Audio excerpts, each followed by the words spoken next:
കാടെടുത്തു വീട് ദൂരെയായി എന്ന് പറഞ്ഞു കഴിഞ്ഞാൽ ചുടുകാട് അടുത്തു. മരണത്തിലേക്ക് എത്തിപ്പെടാതിരിക്കാനുള്ള മനുഷ്യൻ്റെ അതിജീവന ശ്രമത്തെയാണ് നോവൽ ആത്യന്തികമായിട്ട് ആഖ്യാനിക്കാൻ ശ്രമിക്കുന്നത്. കമ്മ്യൂണിസ്റ്റുകാരുടെ മോസ്കോ എന്നാണ് ആ നാടിനെക്കുറിച്ച് പുറത്തുള്ള ആളുകൾ പറയുന്നത്.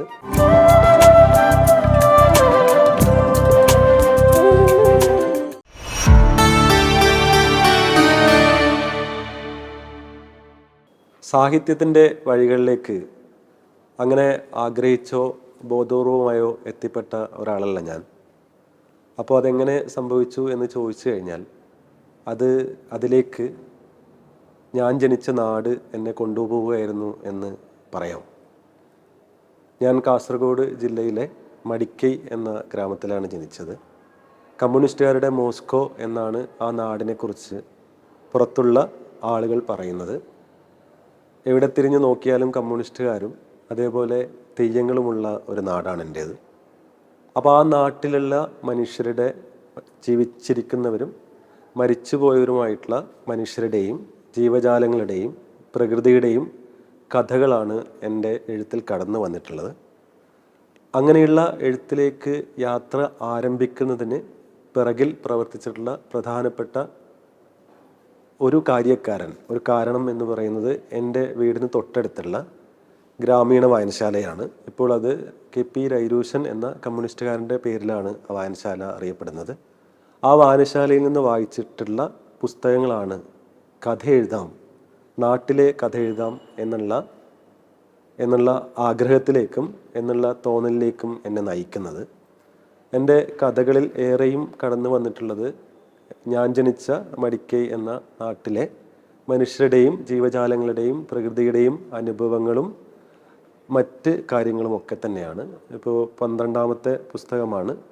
11ഓളം ചെറുകഥാ സമാഹാരങ്ങൾക്കും ഓർമ്മക്കുറിപ്പുകൾക്ക് ശേഷം ഇറങ്ങിയിട്ടുള്ള മരണവംശം എന്ന ആദ്യ നോവലിൽ വരെ ഞാൻ ജനിച്ച നാടിൻ്റെ അനുഭവാഖ്യാനങ്ങൾ ഒളിഞ്ഞും തെളിഞ്ഞും കിടപ്പുണ്ട്. അപ്പോൾ നാട് വിട്ട് ഒരു കളി ഇന്നേ വരെ എഴുത്തിൽ എനിക്ക് സാധ്യമായിട്ടില്ല. വടക്കേ മലബാറൻ ഭാഷയും ജീവിതവും ആവിഷ്കരിക്കുമ്പോൾ അവിടെ ജീവിച്ച ഒരാളെന്ന നിലയിൽ, ജീവിച്ചു കൊണ്ടിരിക്കുന്ന ഒരാളെന്ന നിലയിൽ അത് വളരെ അനുഭവാത്മകമായി ആഴത്തിൽ ആഖ്യാനിക്കാൻ, മറ്റ് തരത്തിലുള്ള അനുഭവ ലോകത്തെ ആഖ്യാനിക്കുന്നതിനപ്പുറത്ത് വളരെ ആഴത്തിലുള്ള സുഖം എനിക്ക് കിട്ടാറുണ്ട്. അപ്പോൾ ഈ മമ്മൂക്കയുടെ പുത്തൻപണം എന്ന സിനിമയിൽ കാസർഗോഡൻ ഭാഷ മമ്മൂക്ക സംസാരിക്കുന്നതിൻ്റെ പിറകിലുള്ള ഒരു അനുഭവ ലോകം ഉണ്ടാകുന്നത് അപ്പൊളിറ്റിക്കൽ ഇൻ്റലക്ച്വൽ എന്ന ഓട്ടോറോനോ കാസ്റ്റ്ലയുടെ ഒരു കവിതയുണ്ട്. ആ കവിതയുടെ കാസർഗോഡൻ വിവർത്തനം വായിച്ചിട്ടാണ് പുത്തൻപണം എന്ന സിനിമയിലേക്ക് കാസർഗോഡൻ സ്ലാങ്ങിലുള്ള മമ്മൂക്ക പലതരത്തിലുള്ള പ്രാദേശിക ഭാഷാ വകഭേദങ്ങൾ പല സിനിമകളിലും കൊണ്ടുവന്നിട്ടുണ്ട്. തൃശ്ശൂർ ഭാഷയായാലും തിരുവനന്തപുരം ഭാഷയായാലും അങ്ങനെ പലതരത്തിലുള്ള ഭാഷാ വകഭേദങ്ങൾ അദ്ദേഹത്തിൻ്റെ പല സിനിമകളിലും കടന്നു വന്നിട്ടുണ്ട്. അദ്ദേഹം കാസർഗോഡ് ഭാഷയിൽ സംസാരിച്ചിട്ടുള്ള സിനിമയാണ് രഞ്ജിത്ത് സംവിധാനം ചെയ്തിട്ടുള്ള പുത്തൻപണം. അപ്പോൾ പുത്തൻപണത്തിൽ മമ്മൂക്കയെ കാസർഗോഡൻ ശൈലിയും കാസർഗോഡൻ ഭാഷാ വകഭേദവും കാസർഗോഡൻ ഭാഷയും പഠിപ്പിച്ചത് ഞാനാണ്. അപ്പോൾ അതിലേക്ക് എത്തിപ്പെട്ടപ്പോഴാണ് ഞങ്ങളുടെ ഭാഷയെ പൊതുവെ മറ്റ് ജില്ലയിലുള്ള ആളുകൾ പൊതുവെ പരിഹസിക്കുന്ന ഒരു ശീലം എല്ലാവർക്കും നല്ല പലർക്കും ഉണ്ട്. പക്ഷേ ഒരു ഭാഷ എന്ന് പറയുന്നത് ആ ദേശത്തിൻ്റെ സംസ്കാരത്തിൻ്റെ ഭാഗമാണ്. നമ്മൾ എല്ലാ തരത്തിലുള്ള പ്രാദേശിക ഭാഷാ വകഭേദങ്ങളെയും അതിൻ്റേതായ മൂല്യബോധത്തോടെയും അതിൻ്റേതായ ബഹുമാനത്തോടെയും കൂടി കാണണം എന്ന് മമ്മൂക്ക എന്ന മലയാളത്തിലെ വലിയ നടൻ ആളുകളോട് പറയുമ്പോൾ അത് നമുക്ക് കിട്ടുന്ന ഒരു വലിയ ഉൾക്കാഴ്ചയുണ്ട്. മരണവംശം എന്നത് എൻ്റെ ആദ്യത്തെ നോവലാണ്. എൻ്റെ 12 പുസ്തകങ്ങൾക്ക് ശേഷമുള്ള നോവലാണ് മരണവംശം.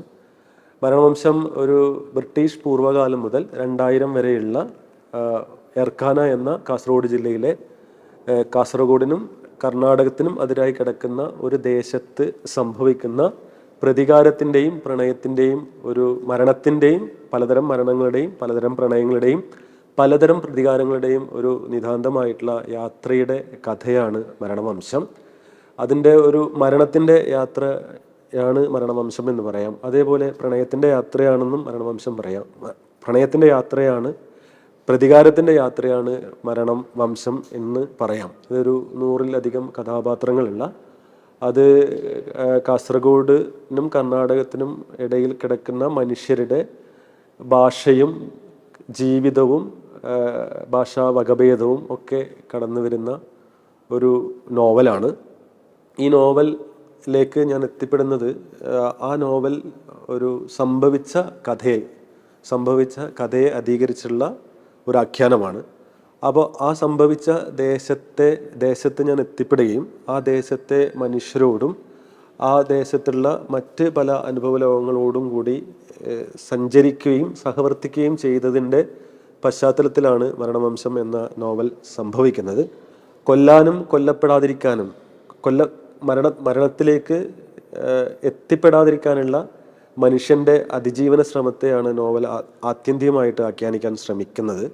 ആ നോവലിൽ പറയുന്ന ഒരു പ്രധാനപ്പെട്ട വാചകമുണ്ട്. അത് കാടടുത്തു വീട് ദൂരെയായി എന്ന് അതിലെ ഒരു പ്രധാന കഥാപാത്രമായിട്ടുള്ള കുഞ്ഞമ്മാർ പറയുന്നുണ്ട്. കാടടുത്തു വീട് ദൂരെയായി എന്ന് പറഞ്ഞു കഴിഞ്ഞാൽ ചുടുകാട് അടുത്തു, വീട് താമസിക്കുന്ന ദേശം അകലെയായി എന്നാണ് അതിൻ്റെ ഒരു കറക്റ്റായിട്ടുള്ള അർത്ഥം. അപ്പോൾ മരണത്തിലേക്ക് ഒരു ജീവിതം എന്ന് പറയുന്നത് എല്ലാവരും ഒരു തരത്തിൽ അല്ലെങ്കിൽ മറ്റൊരു തരത്തിൽ മരണത്തിലേക്കുള്ള യാത്രയാണ് ജീവിതം എന്ന് പറയുന്നത്.